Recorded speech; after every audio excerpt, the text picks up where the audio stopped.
कहानी दो दोस्तों की है जिनका नाम शोन और डेरिक होता है, जो बड़े बड़े घरों में चोरियां किया करते हैं। लेकिन एक बार वो एक हाईटेक घर में चोरी करते हैं और जिस घर में वो चोरी करते हैं वहाँ का ओनर बहुत ही अमीर और एक सीरियल किलर होता है जो उनकी जिंदगी को बर्बाद करके रख देता है। तो चलिए जानते हैं उनके साथ क्या होता है। मूवी के शुरू होते ही हमें एक शहर दिखाया जाता है जहाँ हम शोन को देखते हैं जो अपने रूम में बैठकर कुछ फोटोज एडिट कर रहा होता है। वो घर वालों की नज़र में एक फोटोग्राफर होता है लेकिन असल काम उसका चोरी करना था।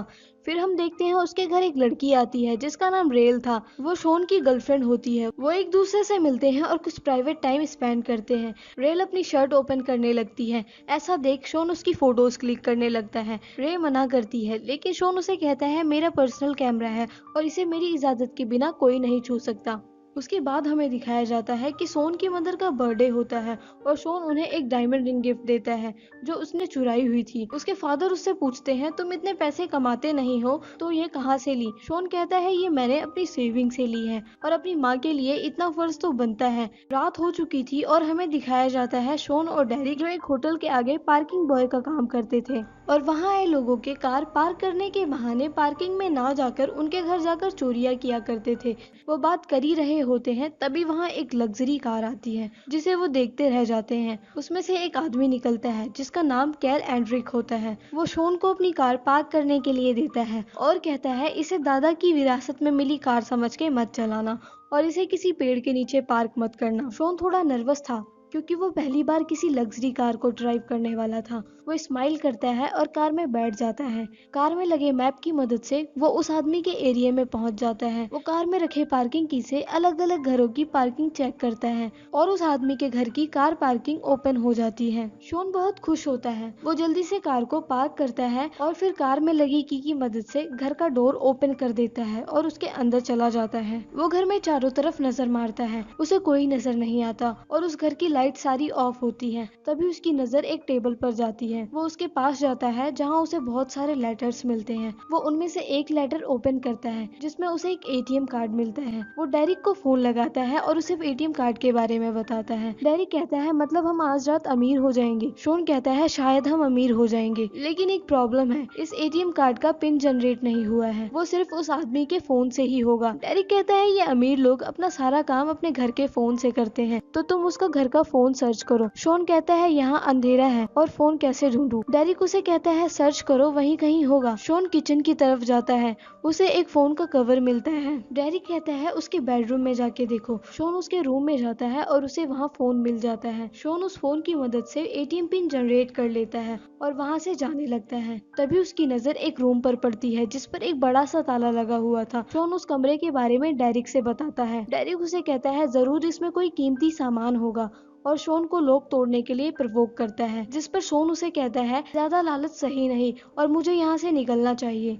लेकिन डेरिक के ज्यादा प्रवोक करने पर शोन दरवाजा खोल देता है और वो देखता है वहाँ एक कंप्यूटर ऑन है और उसके पास में एक चेक बुक रखा है जिसमें केवल एक ही चेक है और शोन उसकी फोटो खींचता है। तभी वो देखता है उसके सामने एक लड़की बैठी हुई है जो बहुत बुरी तरीके से इंजर्ड है और एक पट्टे से बंधी हुई है। शोन उसे देख बहुत घबरा जाता है और डर जाता है लेकिन वो हिम्मत करके उस लड़की के पास जाता है और उसके मुंह में लगी ग्रिप को निकाल देता है। लड़की कहती है प्लीज मुझे यहाँ से बाहर निकालो, मैं किसी से कुछ नहीं कहूंगी। और शोन उसकी हालत देख उस पर तरस खाता है और उसकी मदद करता है। चैन को तोड़ने की कोशिश करता है लेकिन वो उससे नहीं टूट पाती। फिर वो लड़की उससे कहती है ये ऐसे नहीं टूटेगी क्योंकि कुर्सी से ये बंधी हुई है और तुम्हें कुछ लाना होगा इसे काटने के लिए। तभी शोन के दिमाग में आता है नीचे पार्किंग में टूल्स रखे हुए हैं तो शोन सोचता है कि उसे वहाँ कुछ मिल जाएगा। दूसरी तरफ हम देखते हैं कि कैल होटल से बाहर आ गया है और डेरिक से अपनी कार लाने के लिए कहता है। डेरिक उससे कहता है इस कपल के बाद आपका नंबर है और मैं आपकी कार लेके आता हूँ और शोन को कॉल करके उसे वापस आने के लिए बोलता है। फिर हम देखते हैं कैल अपने फोन से अपने घर का कैमरा कनेक्ट कर रहा है और सबसे पहले उस कमरे में देखता है जहाँ वो लड़की होती है। वो देखता है कि वहाँ सब कुछ नॉर्मल है, वो लड़की बैठी हुई है और डरी हुई है। तभी वहाँ शोन कटर लेके आ जाता है और वो देखता है कि रूम में लाइट जल रही है। उसे पता चल जाता है कि इस रूम का कैमरा कनेक्ट हो गया है और वो लड़की को सॉरी बोलकर वहाँ से चला जाता है। दूसरी तरफ हम देखते हैं कैल अपनी गाड़ी के लिए फोर्स कर रहा है और डेरिक पे गुस्सा कर रहा है। तभी हम देखते हैं कि शॉन उसकी गाड़ी लेकर वहाँ पहुँच जाता है। शॉन काफी डरा हुआ था और वो देखता है कि गलती से कटर भी साथ ले आया है। वो उस कटर को उसकी गाड़ी में जल्दी से छुपा देता है और कैल को उसकी गाड़ी दे देता है। शॉन डेरिक से बताता है इस आदमी के घर पर एक लड़की है और इसे उसने बहुत बुरी तरीके से बांध रखा है, किसी जानवरों की तरह। शॉन कहता है ये सब मैं पुलिस को बताऊंगा और वो कॉल करने वाला ही होता है।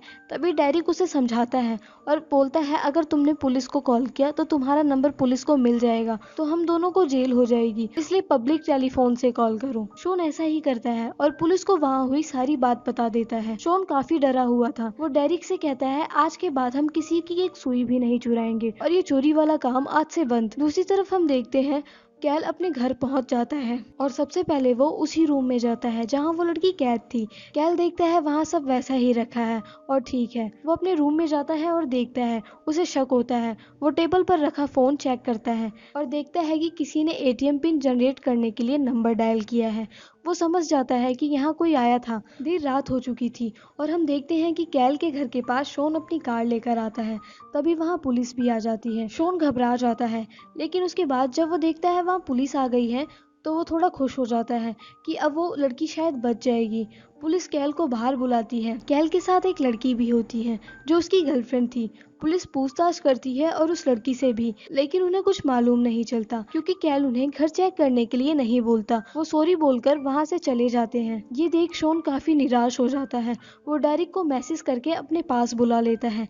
तभी वो देखता है कैल अपनी गर्लफ्रेंड को बाहर तक छोड़ने आता है। उस लड़की के जाने के बाद कैल की नज़र शॉन की कार पर आती है। वो सोचता है हमारे एरिया में ये खटारा कार क्या कर रही है। वो उसके पास जाता है। ये सब देख शॉन छुप जाता है और तब तक छुपा रहता है जब तक वो वहाँ से चला नहीं जाता। शॉन धीरे धीरे ऊपर देखता है और रिलैक्स हो जाता है। तभी वहाँ डेरिक आ जाता है। वो कार में बैठ जाता है और शॉन उसे सारी बात बताता है। शॉन कहता है इसके जाने का इंतजार करते हैं, जैसे ही जाएगा हम इसके घर में घुसेंगे और उस लड़की को बचा लेंगे। वो देखते हैं कि कैल कहीं जा रहा होता है। उसके जाते ही वो दोनों उसके घर के पास जाते हैं और विंडो में लगा नेट काट के उसके घर में घुस जाते हैं। दूसरी तरफ हम देखते हैं कैल पुलिस को फोन कर देता है और कहता है मेरे पड़ोस में चोर घुस आए हैं, आपको वहां जाके चेक करना चाहिए, और फोन कट करके उसे फेंक देता है। फिर हम देखते हैं वो दोनों घर के अंदर घुस चुके थे और ऊपर वाले रूम में जाते हैं। वहाँ पहुंच शॉन कहता है यहाँ एक बड़ा सा सिक्योरिटी लॉक था, लेकिन अब वो नहीं है, मतलब कुछ तो गड़बड़ है। वो अंदर जाके देखते हैं और वहाँ कुछ नहीं था और वो जगह एक आम ऑफिस की तरह लग रही थी। तभी उन्हें आवाज आती है कि बाहर पुलिस आ गई है। वो दोनों वहां से भागते हैं और घर के पीछे वाले रास्ते से वहां से भाग जाते हैं। दूसरी तरफ हम देखते हैं कैल एक रेड लाइट के आगे रुकता है और वो मिरर में देख के किसी से बात करता है और बोलता है रोना बंद करो, मेरा ध्यान मत भटकाओ। फिर हमें वो लड़की दिखाई जाती है जो कैल की कार में थी। कैल उससे बात कर रहा होता है और वो बोलता है आज तुमने मेरी मदद की, मैं और तुम इस खेल में एक कदम आगे बढ़ गए हैं और जिसने गलती की है उसे सजा मिलेगी। फिर हम देखते हैं शॉन और डेरिक एक कार पार्किंग में बात करते हैं। शॉन कहता है मुझे पुलिस स्टेशन ले चलो, मैं पुलिस को सब बता दूंगा। डेरिक कहता है पागल हो गई हो क्या, पुलिस तुम्हें पकड़ लेगी और साथ में मुझे भी उठा लेगी और मैं जेल नहीं जाना चाहता, और अगर तुमने ठान ही ली है जेल जाने की तो तुम्हें जेल मुबारक हो। शॉन कहता है मैं तुम्हारा नाम पुलिस को नहीं बताऊंगा और वहां से चला जाता है। फिर हमें दिखाया जाता है कैल उस लड़की को लेकर एक बर्फीली जगह पर जाता है। वो बहुत ही सुनसान सी जगह होती है और वहाँ पे आसपास कोई नहीं रहता है। वो वहाँ पे कार रोकता है और उस लड़की से कहता है ये मेरी बहुत ही खास जगह है, मैं इसे हर किसी को नहीं दिखाता। जब तुम जैसी किसी बिल्ली का मुझे शिकार करना हो तब मैं किसी को यहाँ लाता हूँ और किसी को नहीं। कैल गाड़ी से उतरता है और अपने घर की लाइट ऑन कर देता है। वो उस लड़की से कहता है अब इस ग्रिप की ज़रूरत नहीं है। वो लड़की कहती है मैं अब नहीं चिल्लाऊंगी। कैल उसे एक इलेक्ट्रिक बेल देता है जो तेज साउंड सुनने पर एक इलेक्ट्रिक शॉट देती थी। वो उसे उसके गले में पहना देता है। कैल वहां से उठता है। तभी वो लड़की उससे पूछती है तुम मुझसे क्या चाहते हो। कैल उससे कहता है तुम्हारा बदन किसी पिरामिड की तरह है और मुझे देखकर ऐसे मजा आता है। वो कहता है अब तुम्हें आज़ादी मिलेगी, और वो साइड में एक छोटे से जेल में देखता है। वो नहा लेती है। तभी वहाँ कैल आ जाता है। वो कहती है मैंने वैसे ही साफ किया है जैसे तुमने मुझसे कहा था, अंदर तक साबुन और लोशन लगा के। कैल उसे बॉडी दिखाने के लिए कहता है। उस लड़की की बॉडी पर बहुत बुरी तरीके से निशान थे। तभी कैल गुस्से में आकर उसकी तरफ कपड़े फेंकता है, कहता है अब यहाँ रुको मत, जल्दी से बेड पर जाओ। जेल में लॉक लगा देता है और चाबी अपने गले में लेकर वहाँ से चला जाता है। वो लड़की उस जेल की दीवारों पर देखती है कि वहाँ उससे पहले भी कई लड़कियां आई थी जिसके साथ उसने बहुत बुरा किया होगा। फिर हम देखते हैं शॉन पुलिस स्टेशन में होता है। वो वहाँ पुलिस ऑफिसर को सब कुछ बता देता है। वो ऑफिसर कहता है अगर किसी के खोने की रिपोर्ट लिखवानी हो तो FBI के पास जाओ। फिर हम देखते हैं कैल अपने फोन में उस रात की चोरी की रिकॉर्डिंग देखता है और समझ जाता है कि ये काम उन दोनों का ही है। वो शॉन की कार देखता है और उसमें जाकर एक GPS फिट कर देता है ताकि वो उसे अपने फोन से ट्रैक कर सके।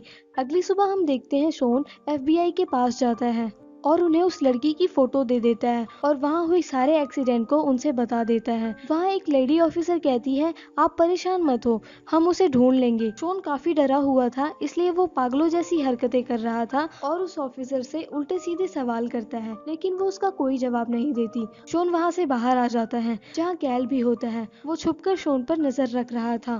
कैल अपने हाथ में एक इंजेक्शन रखता है।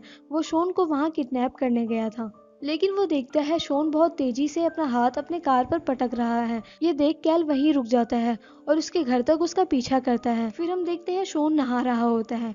कैल उसके घर में घुसकर उसके कंप्यूटर से सारा डेटा चुरा लेता है और साथ में शॉन की गर्लफ्रेंड की वो न्यूड फोटो भी चुरा लेता है। वो ये सब डेटा अपने पेन ड्राइव में डाल देता है और साथ में एक फाइल उसके कंप्यूटर में सेंड कर देता है जिसमें उस लड़की के सारे सबूत रखे हुए थे। और कल को उस लड़की को ढूंढेंगे तो सबसे पहले शॉन को अरेस्ट करेंगे। वो उसका डेटा लेकर वहां से चला जाता है। शॉन नहाकर बाहर निकलता है। वो ओपन डोर देख समझ जाता है उसके घर कोई आया था। दूसरी तरफ FBI को भी उस लड़की की डिटेल्स मिल जाती हैं और वो फोन से किसी के केस की हार्ड कॉपी मंगाती है जो केस उससे जुड़ी हुई थी। फिर हम देखते हैं श्रीलय अपनी क्लास में होती है। तभी वहां बैठे दो लड़कों के फोन पर रिलय की न्यूड फोटो आती है जिसे देख वो रिलय को देखते हैं। फिर धीरे धीरे करके वहां बैठे सभी लोगों के पास वो इमेज आ जाती है। सबके फोन का ट्यून एक साथ बजता है।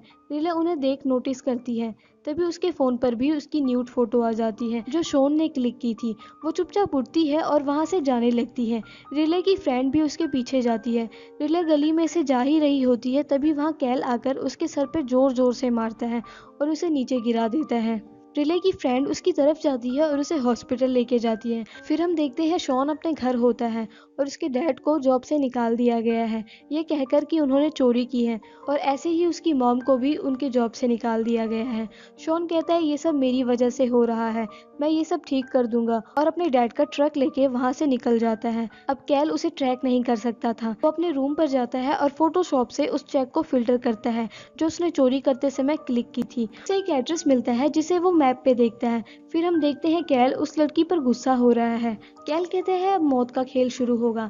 इसके बाद हमें दिखाया जाता है कि FBI को उस लड़की और कैल के बारे में डिटेल्स मिल गई हैं और वो सीनियर ऑफिसर से इस पे इन्वेस्टिगेशन करने की परमिशन भी ले लेते हैं। दूसरी तरफ शॉन को एक अननोन नंबर से फोन आता है जिसपे उसे पता चलता है कि रिले हॉस्पिटल में है और उसकी हालत बहुत खराब है। शॉन तुरंत डेरेक को कॉल लगाता है और बताता है कि कैल की वजह से उसके घर में सबकी जॉब चली गई है और रिले हॉस्पिटल में है। कहता है वो आदमी मेरे पीछे पड़ गया है और मेरी लाइफ को अपने हिसाब से चला रहा है। डेरिक ये सब सुनता है और कहता है ये सब वो क्यों करेगा। शॉन कहता है उस लड़की की वजह से, उसने मुझे पहचान लिया है। डेरिक ये सब सुनते हुए अपने घर के अंदर जाता है।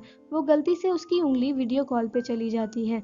शॉन कहता है मैं ड्राइव कर रहा हूँ, मैं वीडियो चैट नहीं कर सकता। डेरिक उससे पूछ ही रहा होता है तभी उस पर वहाँ अटैक हो जाता है और वो कोई और नहीं कैल होता है जो उसे हॉकी स्टिक से मारता है। डेरिक उसका सामना करता है लेकिन कैल को एक मौका मिल जाता है और वो डेरिक के सर पर बार बार हॉकी स्टिक से मारकर उसे अधमरा कर देता है। शॉन ये सब फोन पर सुन रहा होता है तभी कैल डेरिक को गन से मार देता है। गन की आवाज सुनते ही शॉन डेरिक को वीडियो कॉल करने लगता है।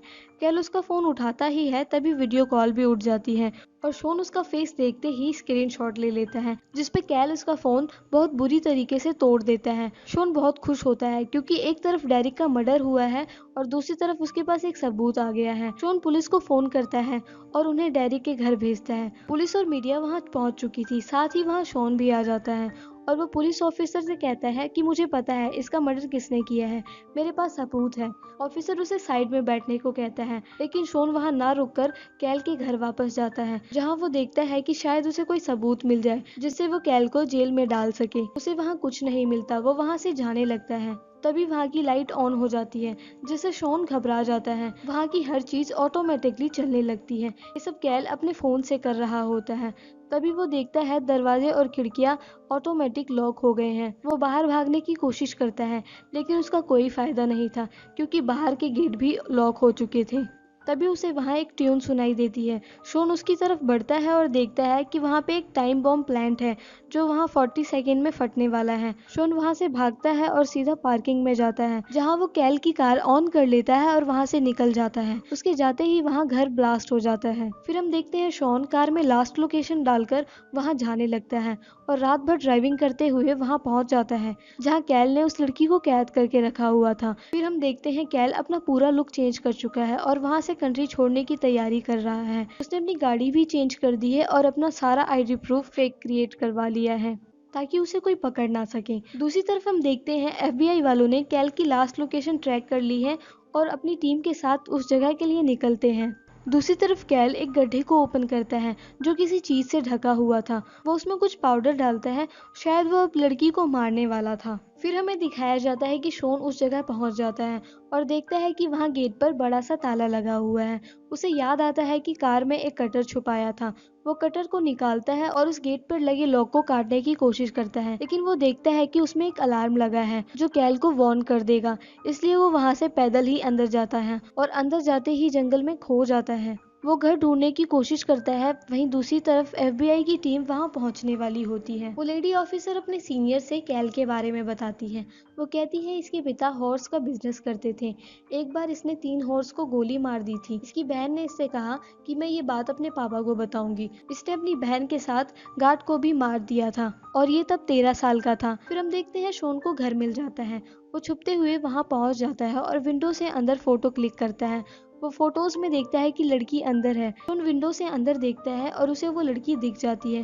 वो कहता है घबराओ मत, मैं तुम्हें बचा लूंगा। वो लड़की बहुत खुश हो जाती है। तभी पीछे से कैल उस पर हमला कर देता है और उसे मार मार के बेहोश कर देता है। फिर हम देखते हैं कैल उस लड़की को उस गड्ढे के पास लेकर जाता है और कैल उसे कहता है मैं तुम्हें आजाद कर दूंगा। वो लड़की थोड़ी खुश होती है। कैल कहता है इससे तुम्हें कोई फर्क नहीं पड़ता। वो कहती है नहीं सर, मुझे कोई फर्क नहीं पड़ता। फिर वो शॉन को आवाज लगाता है। शॉन को होश आ जाता है। उसकी हालत खराब होती है। शॉन कैल से कहता है इस लड़की को छोड़ दो और मुझे सजा दे दो। कैल कहता है इसके बाद तुम्हारा ही नंबर है, बस फर्क इतना है कि ये मर के दफन होगी और तुम जिंदा। ये कहकर उस लड़की को गोली मार देता है। शॉन बहुत रोता है। कैल एक बार वहां जाकर देखता है कि वो लड़की मर गई या नहीं। वो नीचे गिरी होती है और इसके सर से ब्लड आ रहा होता है। दूसरी तरफ पुलिस भी वहां पहुंच गई है और वो कहती है हमारे पास अभी वारंट नहीं है, वारंट आने में 10 मिनट लगेंगे, तभी अंदर जा सकते हैं। दूसरी तरफ हम कैल को शॉन की तारीफ करते हुए देखते हैं। वो कहता है चलो कोई तो मुझे मेरी टक्कर का मिला। कैल कहता है अब मैं यहाँ से चला जाऊंगा और इस लड़की के साथ तुम्हारे दोस्त का इल्जाम तुम्हारे सर लगेगा और तुम जेल जाओगे। शॉन कहता है ऐसा नहीं होगा। कैल उसे बताता है मैंने इस सब का सबूत तुम्हारे कंप्यूटर में अपलोड कर दिया है, पुलिस तुम्हें ले जाएगी। दूसरी तरफ उस लड़की को होश आ जाता है, क्योंकि वो मरी नहीं थी, बस वो बेहोश हो गई थी। गोली उसके कान से होते हुए चली गई थी। वो ऊपर चढ़ने की कोशिश करती है और फिसल जाती है।